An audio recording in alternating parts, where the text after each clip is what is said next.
Warahmatullahi wabarakatuh. Ya, salam jumpa di ruang podcast Nasyaatul Aisyah Sulawesi Selatan. Jadi podcast ini akan membahas seputar healing, ya. Kalau istilah anak muda zaman sekarang, sekaligus di podcast ini juga kita akan membahas tentang kesehatan mental perempuan. Kami ucapkan selamat datang juga atau selamat bergabung. Ada Bunda Mei. Ya, terima kasih. Beliau salah seorang praktisi konseling dan terapi, ya. Jadi pembahasan kita pada hari ini tentang kesehatan mental. Baru-baru ini atau masih hangat di media sosial, kita menyaksikan ada sebuah kasus yang cukup tragis terjadi di usia perempuan muda yang sudah berkeluarga. Ya, di mana seorang ibu yang mungkin mohon maaf tega ya, membunuh atau menggorok leher anaknya, dan bukan cuma satu tapi ternyata 3 gitu. Dan tentu salah satu penyebabnya ini ya kita mungkin sudah bisa menebak bahwa ini ada masalah pada kesehatan mentalnya. Nah, di perjumpaan kita hari ini ya sudah ada Bunda Mei yang mungkin beberapa menit ini Kak, kami akan minta kesediaan waktunya membahas isu ini. Ya. Jadi mungkin yang pertama Kak, kalau anak muda sekarang kan sering kita dengar healing gitu. Sebenarnya apa sih healing itu? Nah, apakah healing ini sama artinya atau bisa disinonimkan dengan mental health Kak? Gitu. Ya, mungkin langsung saja Kak. Silakan. Baik, terima kasih. Terkait kata ya yang cukup populer di kalangan muda yang sebenarnya ini sudah tidak asing lagi untuk di ranah konseling atau psikologis tentang healing ya. Healing itu artinya menyembuh ya, penyembuhan atau perawatan. Jadi kalau ada anak muda perlu healing, berarti mereka sebenarnya butuh refreshing, mungkin butuh penyembuhan, mungkin lagi galau, dan sehingga istilah-istilah itu dipakai. Nah, jika dihubungkan dengan kesehatan mental itu betul, itu memiliki keterkaitan masalah healing ya atau penyembuhan masalah mental. Nah, kasus yang di Brebes ya, yang dialami oleh 3 orang anak ya, yang dibunuh, dan alhamdulillah 2-nya yang saya dengar masih sementara perawatan, yang satunya meninggal. Itu dilakukan oleh ibu kandung yang secara fisik ya beliau sehat, tetapi sebenarnya secara psikis beliau mengalami namanya gangguan kesehatan mental.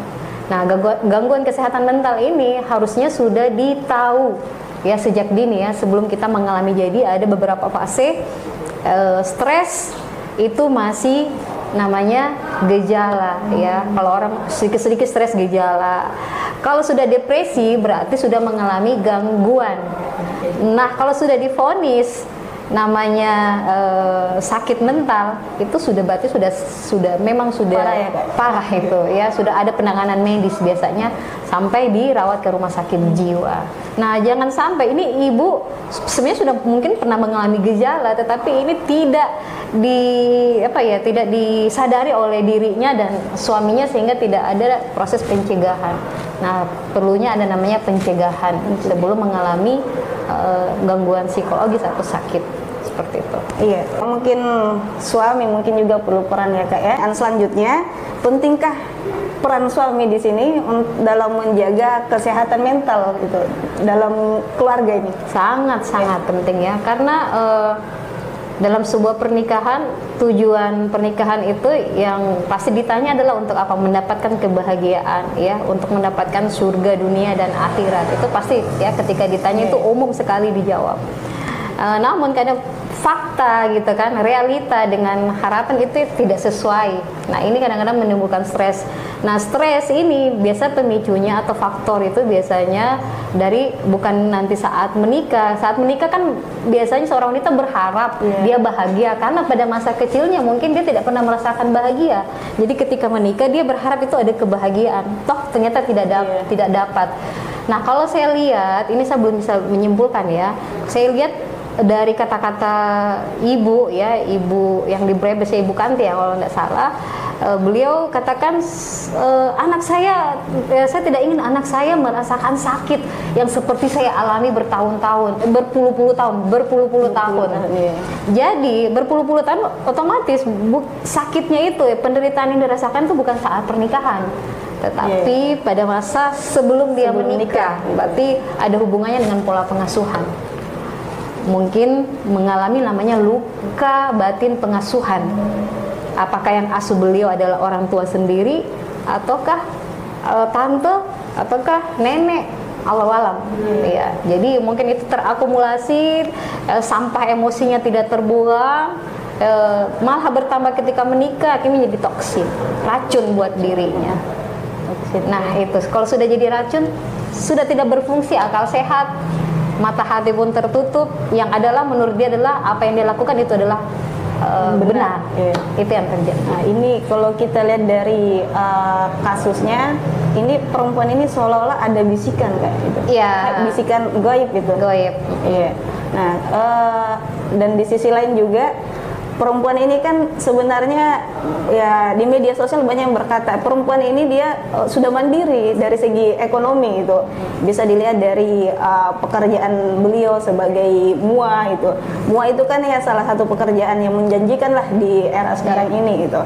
Nah, berarti kalau saya lihat ya Kak ya, secara pandangan awam saya, ternyata masalah ekonomi itu bukan faktor utama yang menyebabkan terganggunya atau rusaknya kesehatan mental bagi perempuan atau ibu. Nah, kalau di pandangan Kakak kira-kira apa sih sebenarnya masalah-masalah atau faktor lain dari terganggunya kesehatan mental itu Kak? Iya, dari pengasuhan tadi, kemudian puncaknya adalah ketika proses menjalani pernikahan, dan letak kebahagiaan menurut istri ya, ini pasti itu ada sama suami. Jadi apa sih yang dibutuhkan istri? Yaitu perhatian. Biasanya ya, kalau banyak yang konsultasi ke saya masalah pernikahan, itu suami saya sudah tidak perhatian. Kita kan kalau sudah namanya pernikahan di atas 5 tahun ke atas ya, sudah fase itu sudah perhatian tidak ada, sudah cuek, sibuk dengan dirinya sendiri. Padahal istri perlu apresiasi. Reward, penghargaan dalam arti dengan kata-kata, aduh kamu capek ya Umi gitu, atau Umi capek ya.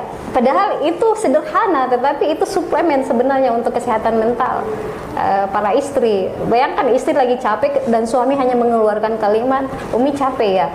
Kalau mungkin tidak bisa berkata-kata, sikap, langsung tindak, action, bantu cuci piring, ketika istri mencuci mungkin bantu jemurkan, itu bagi istri itu suplemen. Nah ini biasanya tidak didapatkan oleh para istri, sehingga istri merasa mengurus rumah tangga itu menjadi beban buat dirinya, ditambah lagi mengurus anak gitu kan. Suami hanya tahu mungkin saya cari nafkah, penuhi kebutuhan anak dari masalah gizinya, pendidikannya, tetapi istri perlu pendampingan. Kalau saya perlu sedikit menyinggung ya terkait masalah pengasuhan anak dalam parenting, konsep Islam ya. Di Al-Quran itu dalam proses pengasuhan yang lebih banyak disebut itu tentang mengajarkan anak, mendidikkan anak itu bukan ibu, malah bapak yang berkali-kali disebutkan ya. Jadi otomatis tanggung jawab dalam pengasuhan di pundak besar itu adalah ayah. Jadi ketika proses mendidik anak, membimbing anak, sang ayah atau suami ini tidak mendampingi, istri akan merasa timpang. Istri akan merasa jalan ibaratnya itu dia tidak punya kaki sebelah. Tidak ada. Jadi kayak stres. Dia merasa capek batin, capek fisik, semua akhirnya menjadi penyakit. Akhirnya berontak jiwa, berontak raga. Ya, semua protes, akhirnya berdoa kepada Allah. Ya namanya orang lagi dalam mengalami depresi, apalagi kalau sudah mengarah ke skizofrenia, ada bisikan-bisikan ya, halusinasi. Sudah itu berarti sudah, kalau dalam konsep agama, jin sudah ikut masuk di situ ya, bisikan-bisikan. Pokoknya sudah campur baur di situ antara hasutan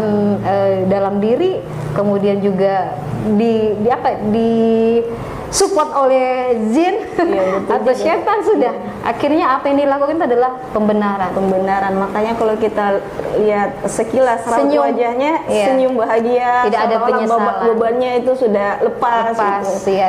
Karena menurut dia sudah mengantarkan anaknya ke surga. Meskipun yang dia lalui neraka. Sebenarnya ya. Saya tertarik dengan kata-kata para netizen, sang ibu ini rela ya demi anaknya dia rela Masuk neraka. menempuh jalan neraka untuk mengantarkan anaknya ke surga. Luar biasa pengorbanan sang ibu. Tetapi apapun itu alasan tidak bisa. Anak masih punya hak untuk hidup. Ya, dari masalah hak-hak, kita bicara hak asasi manusia, anak punya hak untuk hidup. Kita sebagai orang tua dengan alasan itu tidak boleh langsung ketika punya alibi seperti itu langsung kita sesuka hati kita merenggut nyawa ya, seperti itu. Jadi melihat kasus ini Kak, solusi apa ya yang bisa di-share ke teman-teman, ke ayunda-ayunda ya, karena satu sisi lagi kita juga ini ya, kalau curhatan dari perempuan muda biasanya ya mohon maaf ya, untuk kaum laki-laki kadang itu tidak peka Kak gitu. Ya, belajar dari kasusnya si artis Mawar Afi dengan Steno, itu kan Mawar juga mengungkapkan bahwa ya suaminya itu tidak peka itu. Nah mungkin ada tidak solusinya? Yang pertama masalah bagaimana membangkitkan atau memunculkan kepekaan suami untuk bisalah setidaknya mengetahui bagaimana kondisi keluarga dan mungkin kondisi perasaannya itu. Dan yang kedua mungkin solusi-solusi untuk menjaga kesehatan mental di ruang keluarga ini. Ya, kalau untuk agar suami bisa peka ya, karena yang banyak ikut seminar-seminar itu kebanyakan kaum ibu ya, jadi yang teredukasi masalah kesehatan mental hanya ibu gitu ya, jadi atau perempuan ya. Jadi mungkin karena kita yang sudah teredukasi, yang sering belajar, mungkin kita yang proaktif gitu ya. Proaktif berarti dengan komunikasi. Misalnya saya ya, saya pribadi karena saya tahu suami saya gaya cuek, saya menginformasikan saya butuh perhatian, paling tidak dengan sedikit. Misalnya kalau sudah bepergian, saya bilang, "Deh, sudah berapa hari ini nggak ada kata kangennya." Jadi menyentil gitu kan, berarti kita butuh. Jadi jangan gengsi gitu ya. Kalau kita sadari bahwa kita butuh perhatian itu, kita juga tidak boleh gengsi. Kadang-kadang juga suami itu atau laki-laki itu pengen ada orang yang meminta memanja supaya jiwa maskulinnya muncul. Yang biasa laki-laki cuek, kita juga so cuek. Sudah dia merasa tidak ada jiwa maskulinnya karena kita tidak merengek kan, kita tidak meminta gitu. Jadi makanya kalau kita yang sudah teredukasi, nggak apa-apa kalau suami kurang peka, kita yang belajar ajari dia peka. Kita to the point kan? To the point ya. Yang kita inginkan, jangan langsung koreksi. Kenapa enggak pernah bilang kangen kan? Berarti yang kita serang adalah pribadinya. Tetapi seharusnya kita komunikasikan bahwa kita butuh ini. Jadi kalau saya, enggak ada nih kangen, mau sekali Kak dibilang kangen. Jadi otomatis suami respon, kangen Mak sama kita. Jadi itu dia langsung respon karena kita tidak langsung serang pribadinya, gitu kan? Betul. Kita langsung minta, oh ya ternyata dia mengerti. Oh, istri saya butuh juga kalimat-kalimat romantis. Dengan begitu mulai memahami. Itulah yang saya pakai selama 17 tahun mengarungi pernikahan dengan 6 orang anak. Saya satu hafiz. Iya, alhamdulillah sudah 2. Oh, sudah 2. Ya, alhamdulillah sudah 2. Jadi komunikasi terbuka seperti itu yang saya lakukan. Ketika ada yang saya inginkan karena ya saya tahu karakter suami saya, makanya perlu belajarnya psikologi. Kita sudah tahu, oh karakter suami saya seperti ini. Kalau ada karakter suami memang tanpa diminta perhatiannya, kita sudah tidak perlu seperti itu, gitu kan? Malahan kita ada suamiku terlalu perhatian, malah lebih tidak suka, overprotective ya malah gitu. Tapi karena suaminya kita seperti ini, berarti kita yang harus mancing. Sedikit agresif, egonya direndahkan, ditekan, untuk agar rumah tangga harmonis itu, agar kita ini tetap waras. Ya seperti itu, kita harus agar suami peka itu kita yang sendiri yang minta gitu. Mungkin suami yang tidak tahu ya mungkin tidak, atau suami sendiri pengen istrinya itu minta gitu, memanja, ini istri saya, nggak ada manja-manjanya sama saya, kayaknya tidak merasa. Dan di luar sana dia dapat perempuan yang manja, gitu kan biasanya, makanya ada terjadi perselingkuhan. Nah itu juga salah satu pemicu yang dengan hal-hal yang seperti ini. Kita kan nggak tahu ibu yang di Brebes kemarin, apakah hanya faktor ekonomi atau kita nggak tahu ada faktor lain. Karena ibu ini berdasarkan info, beliau ini dari dulu adalah orang yang introvert, tertutup. Seperti itu. Jadi orang yang tertutup memang mudah stres karena dia menyimpan, menimbun masalah. Seperti itu. Ya mungkin satu lagi kayak ini kan di era sekarang ini ya banyak yang beralih status menjadi ibu-ibu muda gitu. Dan biasanya di awal-awal pernikahan ya namanya juga nikah itu menyatukan dua rumpun keluarga yang beda karakter ya, beda kultur dan lain-lainnya itu. Nah mungkin bisa di-share Kak bagaimana cara menghadapi awal-awal pernikahan ini Kak agar kesehatan mental itu bisa normal lah mungkin Kak gitu.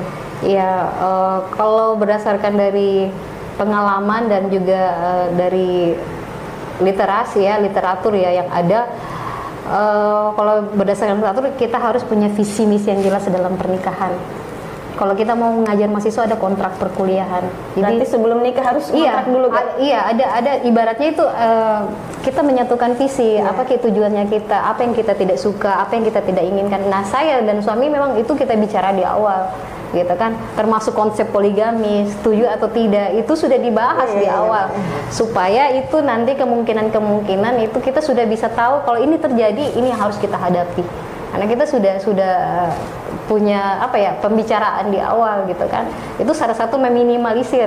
Nah, bicara karakternya kita, saya orangnya tidak suka menyimpan masalah. Ketika ada masalah saya suka ngomong. Jadi kalau saya lagi marah misalnya, kalau saya lagi kayak menuntut sesuatu ya dimaklumi saja, diam gitu kan. Nanti jadi tinggal kesepakatan. Jadi kita cari titik temunya ketika ada problem, kita batasi. Masalah itu tidak bisa disimpan sampai misalnya jangan sampai dibawa besok lagi. Pas mau tidur itu masalah sudah selesai. Idealnya berapa jam Kak? Masalah itu pokoknya harus selesai. tidak bisa, misalnya kita punya masalah hari ini, usahakan malam itu sudah selesai. Jangan sampai dibawa esok, karena apa? Kita besoknya itu pagi harus kita akan berkomunikasi, beraktivitas dengan orang lain, berkomunikasi dengan anak. Kalau kita punya masalah internal, itu otomatis pasti berpengaruh dalam bersosialisasi, pasti. Jadi semacam wedding agreement ya Kak? Yes. Kontrak pernikahan. Iya, seperti itu.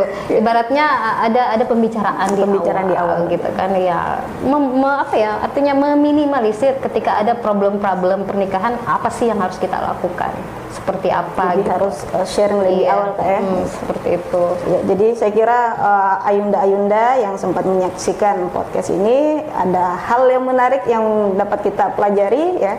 Jadi bagi kaula muda ya, ayunda-ayunda akan menikah dalam waktu dekat atau mempersiapkan diri untuk melangkah ke jenjang pernikahan, ya kata kuncinya di sini saya kira memang sangat penting wedding agreement gitu atau apa tadi Kak? Satu kontrak ya, semacam kontrak. Apakah kontraknya harus tertulis atau bagaimana? Yang penting ada pembicaraan. Yang penting ada pembicaraan. Namanya awal pernikahan itu pasti berkesan.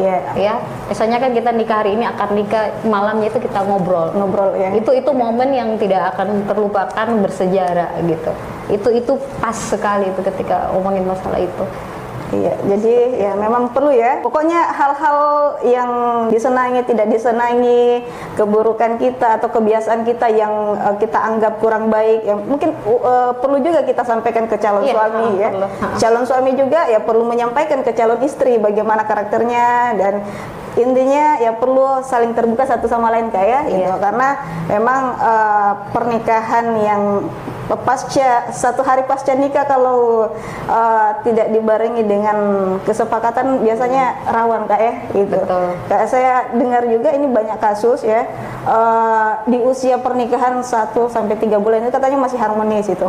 Kemudian di 3 bulan berikutnya sudah mulai ada kerikil-kerikil. Ya, hal-hal sepele saja sering menjadi. Terima kasih Bunda Mei ya, sapaan akrabnya sangat menarik. Sebenarnya banyak hal yang perlu dibicarakan ini, membahas tuntas tentang kesehatan mental. Tapi saya kira akan ada sesi-sesi selanjutnya itu ya Kak. Iya. Mungkin Bunda Mei bisa memberikan satu closing statement Kak dari Bunda Mei. Ya, mungkin saya ingin menyampaikan bahwa pernikahan itu adalah sebuah masalah kesehatan mental.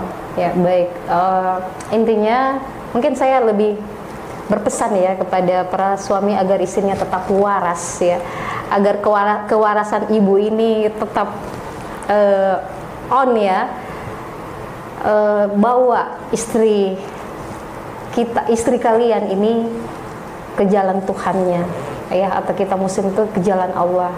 Karena membimbing istri ke jalan Allah ini salah satu tameng istri ketika ditimpa masalah. Masalah yang dihadapi istri ini bukan hanya masalah suami, ekonomi, tetapi masalah anak, masalah mertua, masalah ipar. Jadi ketika mau istri tetap waras, bimbing ke jalan Tuhan. Caranya apa? Berikan pujian, peka dengan apa yang beliau rasakan, ikut beraktivitas dalam pekerjaan rumah tangga, ikut mendampingi anak-anak atau membesarkan anak-anak. Itu yang mengantarkan beliau agar spiritualnya terjaga dan istri tetap dalam keadaan waras. Namun ketika tidak membawa ke jalan itu, maka istri akan jauh dengan Tuhannya, dan apa yang terjadi seperti yang dilakukan oleh Ibu Kanti yang di Brebes kemarin. Mungkin itu closing saya untuk para suami, tetap jaga kewarasan istrinya.